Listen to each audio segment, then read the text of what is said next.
বিসমিল্লাহির রহমানির রহিম। আসসালামু আলাইকুম।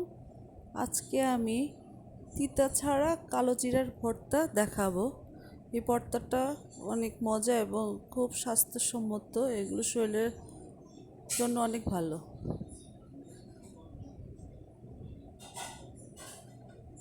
চলে যাচ্ছি মূল রান্নাতে।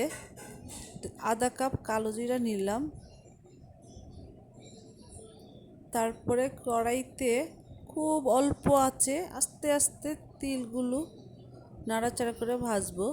খুব অল্প আঁচে, বেশি আঁচে ভাজলে কালো জিরাগুলো তিতা হয়ে যাবে, ভর্তাটা তিতা হয়ে যাবে।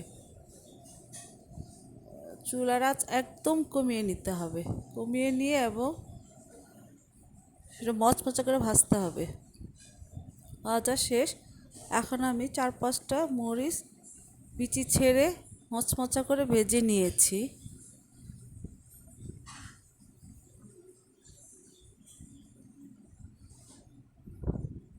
ভাজা শেষ হয়ে গেল।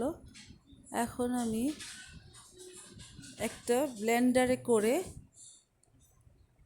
এগুলোকে ভেজে নিব। ঠান্ডা হওয়ার পরে আমি ব্লেন্ডারে দিয়ে দিলাম, দিয়ে এগুলোকে এখন গুঁড়া করে নিব। আমার পাউডার হয়ে গিয়েছে।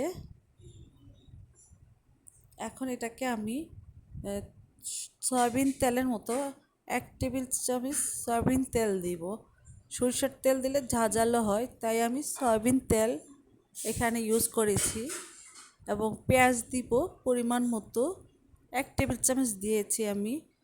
এবং একটু ভেজে আমি আধা টেবিল চামচ রসুন দিলাম, দিয়ে হালকা ভেজে নিব। কিছুক্ষণ ভাজা হওয়ার পরে একটু ফ্লেভারের জন্য ভর্তার সরিষার তেল দিব। হয়ে গিয়েছে। এখন আমি কালো জিরার পাউডারগুলো সে পেঁয়াজের মধ্যে ঢেলে দিব। কিছুক্ষণ নেড়ে চেড়ে একটু পানি দিব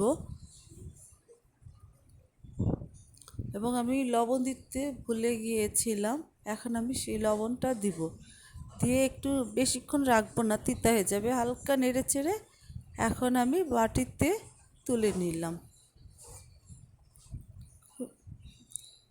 অনেক মজা হয় ভর্তাটা এবং একটু তিতা লাগে না। আমার শেষ হয়ে গেল কালো জিরার ভর্তা রেসিপি।